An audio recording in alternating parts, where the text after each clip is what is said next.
Hello everyone. क्या आप class 11th या 12th के स्टूडेंट हैं? तो ये मेरा एक स्पेशल मैसेज है आपके लिए।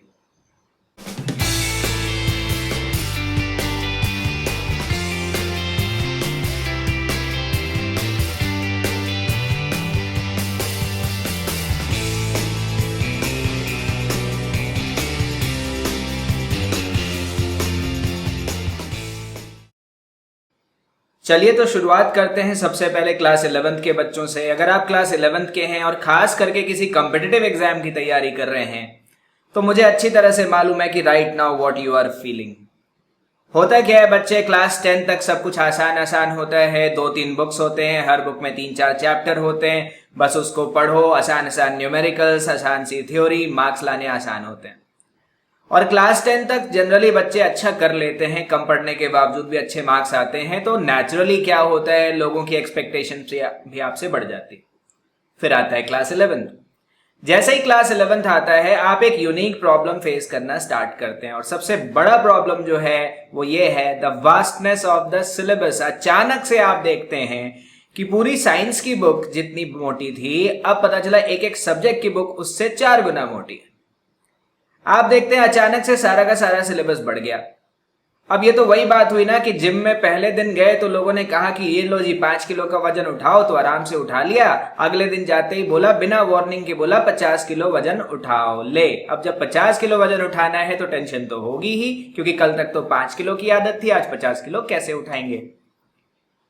तो ये इस यूनिक प्रॉब्लम में क्या होता है, आप किसी भी सब्जेक्ट की तैयारी कर रहे हैं, चाहे आप साइंस के स्टूडेंट हो, आर्ट्स के स्टूडेंट हो, कॉमर्स के स्टूडेंट हो, हर जगह यही होता है कि क्लास 10 तक सिलेबस बहुत कम होता है, क्लास 11th में आते हैं सिलेबस बहुत ज्यादा वास्ट हो जाता है। और जिसकी वजह से देखिए, स्टार्टिंग में तो बच्चा नया नया जोश में सोचता नहीं कर लेंगे, सब कुछ हो जाएगा। और स्टार्टिंग में सब्जेक्ट्स भी स्लो स्लो चलते हैं, एक आध चैप्टर बच्चे को अच्छा भी लग रहा होता है कि हाँ न्यू फाउंड इंडिपेंडेंस है, नए बुक्स हैं, नए कंसेप्ट हैं, पढ़ रहे हैं तो मजा आ रहा होता है।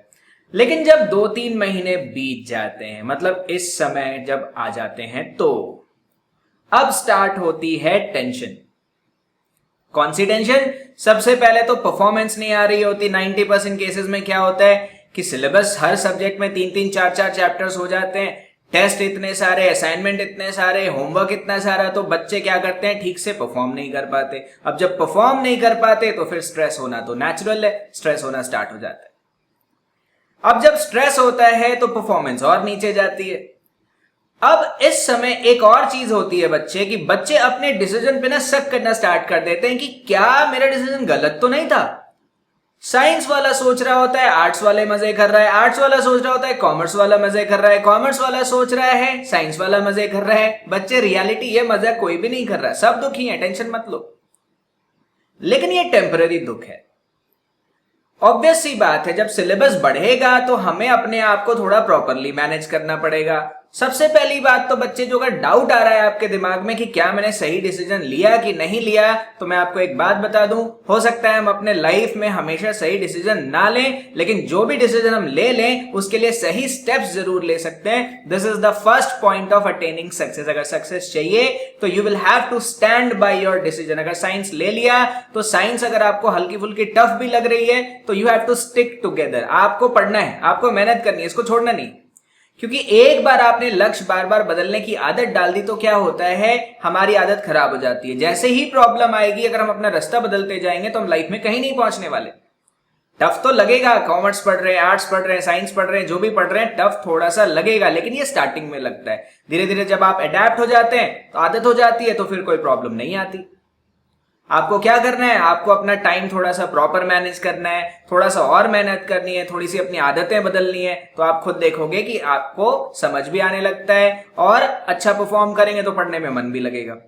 सेल्फ डाउट नहीं करना है। जब स्टार्टिंग में प्रॉब्लम्स आती हैं तो कई लोग अपना रास्ता बदल लेते हैं, लाइफ में वो कभी सक्सेसफुल नहीं होते। मैं पहले बता दूं, सचिन तेंदुलकर 16 साल और 205 दिन के थे जब उन्होंने अपना करियर स्टार्ट किया, ठीक है। और करियर भी स्टार्ट किया तो उस समय बॉलर्स का डोमिनेटेड एरा था। तो हुआ क्या, जब ही स्टार्टेड हिज करियर तो पहले मैच में 15 रन ही बनाए थे, लेकिन एक चीज जो इंप्रेसिव थी, was not able to score very good. बहुत ज्यादा स्कोर नहीं कर रहे थे। और जो बॉल था, बॉलर्स जानबूझ के क्या कर रहे थे, जब 16-17 साल का कोई बच्चा, छोटा सा बच्चा आपके सामने आ जाएगा इंटरनेशनल क्रिकेटर्स के सामने, तो उनको लगेगा इनको सीरियसली तो लेना नहीं है, तो वो क्या करते थे, बॉलिंग जानबूझ के ऐसे करते थे कि उनकी बॉडी पे आए। और सचिन की बॉडी पे बॉल आती थी, चोट लगती थी, कई बार चोट लगती थी, बट सचिन टेस्ट से मस नहीं होते थे। फोर्थ टेस्ट की बात है, फोर्थ टेस्ट में बॉल आके सीधे वकार यूनिस थे शायद, उनकी बॉल सीधे आके नाक में लगी, नाक से खून बहना स्टार्ट हो गया। सचिन तेंदुलकर ने मेडिकल असिस्टेंस तक के लिए मना कर दिया, और वकार यूनिस की जब बॉल उसके चेहरे पे लगी तो उसने उसको पेविलियन का रास्ता दिखाया था कि बच्चे घर जाओ। अगली बॉल पे चौका लगा था, अगली ही बॉल पे चौका लगा था। बच्चे, जब प्रॉब्लम्स आती है तो हमारा एटीट्यूड क्या है यही तो डिसाइड करेगा क्या है। अगर सचिन उस दिन डर जाता कि नहीं मुझसे तो नहीं खेला जाएगा, ये तो बॉल बार बार मुझे चोट लग रही है, बार बार मुझे हिट कर रहे हैं, ये मेरे नाक से खून बह रहा है, अगर इन छोटी छोटी दिक्कतों से सचिन डर जाता तो दुनिया का सबसे महान प्लेयर कभी नहीं बन सकता था।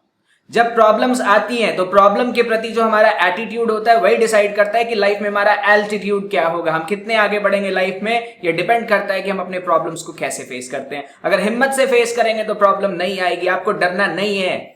आप जिस भी एग्जाम की तैयारी कर रहे हैं टफ तो रहेगा वो, ऑब्वियस सी बात है, कम सीट्स हैं, इतने सारे बच्चे हैं तो इजी तो नहीं हो सकता ना, तो कुछ भी तो इजी नहीं है, कब तक भागेंगे। चलिए अभी के लिए मान लिया आपने स्ट्रीम भी चेंज कर लिया, पढ़ाई भी आसान आसान करने लगे, बोले जी कंपटीशन की तैयारी करनी नहीं है, तो मेरी भी एक बात बताओ बच्चे, सिर्फ 12वीं पास होके चाहे 99% ले आओ, उसके बाद क्या करोगे, आगे तो पढ़ाई फिर भी करनी है, और सिर्फ उन डिग्रीज के बेसिस पे तो जॉब लगने से रही, या कुछ अच्छा तो कर नहीं सकते, कंपटीशन तो बाद में भी फेस करना है ना। तो जब कंपटीशन बाद में फेस करना है तो अभी से तैयारी कीजिए ना, अभी आप यंग हैं, एनर्जेटिक हैं, फास्टर ब्रेन है आपका, तो आसानी से आप तैयारी कर सकते हैं, घबराना नहीं है आपको। ठीक है, माना प्रेशर है, घर वालों का भी प्रेशर है, वो भी कह रहे हैं मार्क्स लाओ मार्क्स लाओ मार्क्स लाओ, एक्सपेक्टेशन हाई है। अच्छा, आपको समझ नहीं आ रहा है क्या करना है कैसे करना है, लेकिन घबराना नहीं है, ये फेज है, ये जर्नी का पार्ट है, सबको डर लगता है। ऑल इंडिया रैंक 1 लाने वाले बच्चे को भी कभी ना कभी क्लास 11th में ऐसा लगा होगा कि मुझसे नहीं हो पाएगा, घबरा जाते हैं। घबराना नहीं है, स्टिक अराउंड।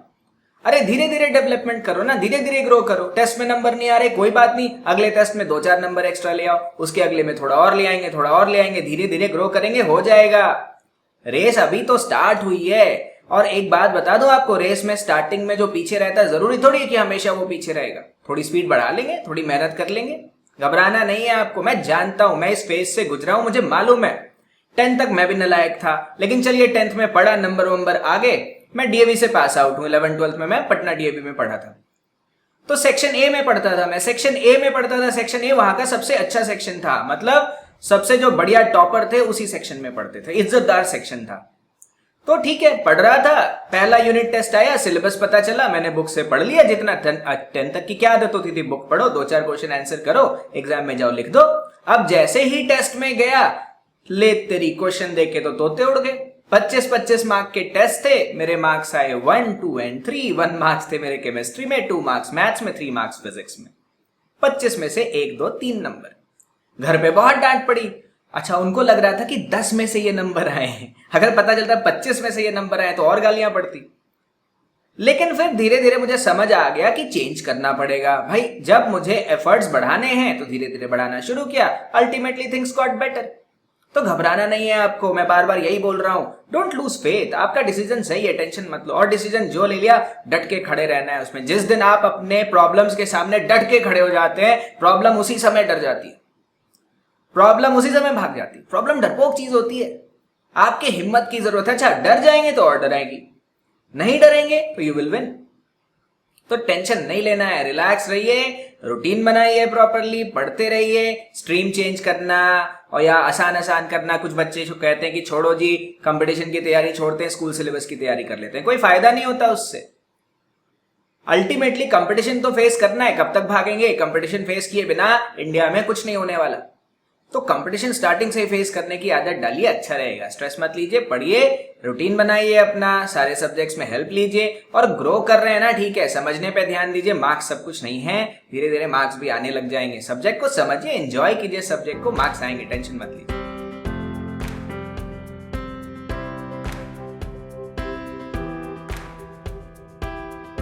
चलिए अब बात करता हूं क्लास 12th वाले बच्चों से।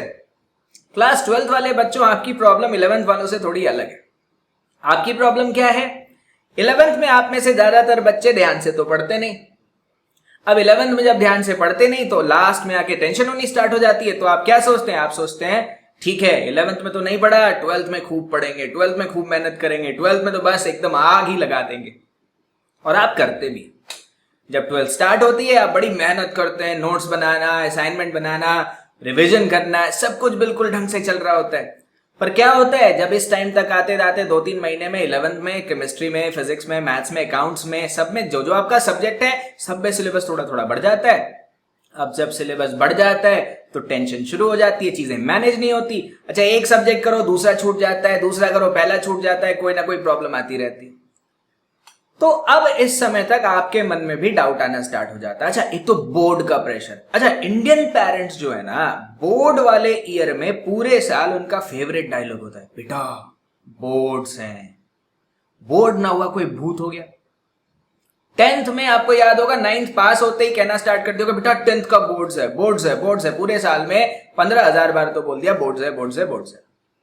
और यही 12th में जैसे ही 12th आता है बेटा बोर्ड्स, बोर्ड्स, बोर्ड्स का इतना हवा बिठा देते हैं बच्चे के मन में कि बच्चा डर जाता है कि अरे यार कंपटीशन थोड़ी टफ है, कहीं ऐसा ना हो कि मैं बोर्ड में फेल हो जाऊं, तो चलो बोर्ड की तैयारी शुरू कर देते हैं।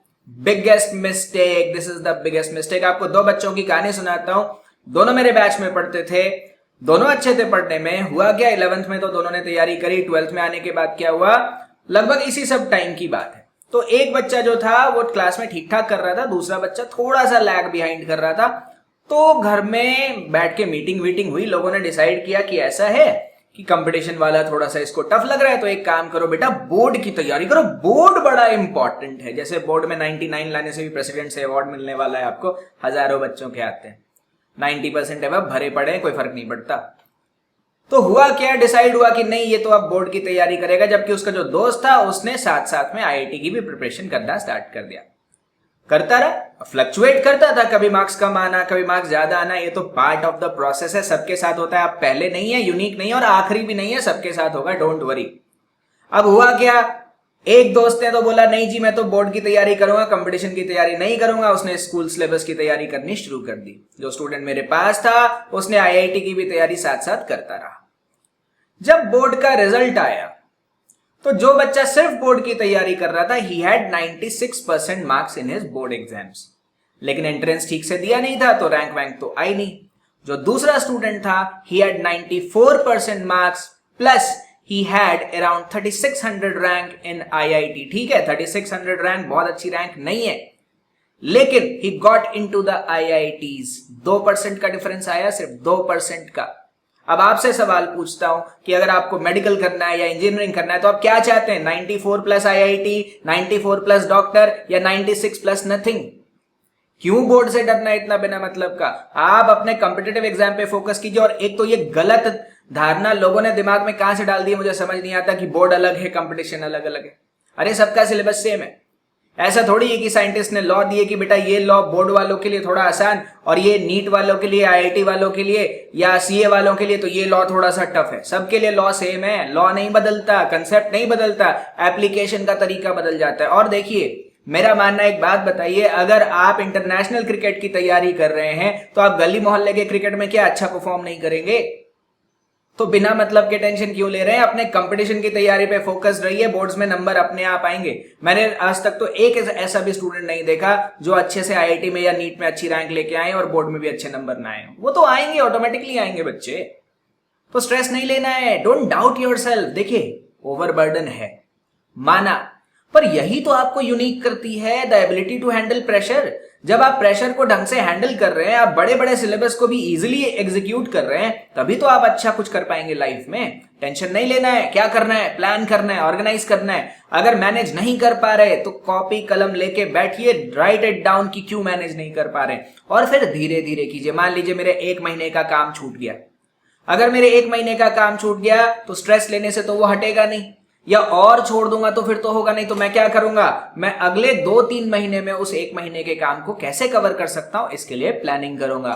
Take help of the professionals, अपने टीचर्स से पूछिए, सीनियर्स से पूछिए, आइडियाज लीजिए कैसे करना है और धीरे धीरे करना स्टार्ट कर दीजिए। देखिए अभी आपके पास एक अच्छी अपॉर्चुनिटी है, आप में से ज्यादातर बच्चे घर पे बैठ के ही पढ़ रहे हो, तो आपके आने जाने का टाइम भी बच रहा है, जो धूप में निकलने से एग्जॉस्ट होते हैं वो भी एनर्जी आपकी बच रही है। तो थोड़ा यूटिलाइज करो ना, थोड़ा गेम वेम कम कर दो, थोड़े सीरीज देखना कम कर दो, थोड़ा सोशल मीडिया कम कर दो। बेटा मेहनत है, 1-1.5 साल की मेहनत है, कर लो आराम से, अच्छे कॉलेजेस में जाओ, चिल मारो, टेंशन नहीं है, अच्छी रैंक आ जाएगी, अच्छा कॉलेज आ जाएगा, अच्छी जॉब लगेगी, लाइफ अपनी शर्तों पे जिएंगे, वरना दुनिया तो अपने इशारों पे नचाएगी। और अगर अपने दुनिया के इशारों पे नाचना है तो नाचिए, लेकिन अगर कुछ अच्छा करना है, कुछ बड़ा करना है तो डरना नहीं है, घबराना नहीं है, आप कर सकते हैं। Believe in yourself, you will be able to do it. कभी स्लो ग्रोथ होती है, कभी बड़ी ग्रोथ होती है, फास्ट ग्रोथ होती है, पर ग्रोथ अच्छी चीज है। स्टैग्नेंट नहीं होना है, रुकना नहीं है, पढ़ना नहीं छोड़ना है। रैंक आ रही है नहीं आ रही है फर्क नहीं पड़ता, पढ़ते रहिए, मेहनत करते रहिए, you will do it. I believe in you, you will definitely qualify for your entrance exam. मेहनत करिए, सेल्फ डाउट आएगा, डाउट से लड़िए, डाउट को हमेशा कहिए कि नहीं आई विल डू इट। जब आप हर बार अपने आप को ये कहेंगे आई विल डू इट, तो one day you will do it. ठीक है।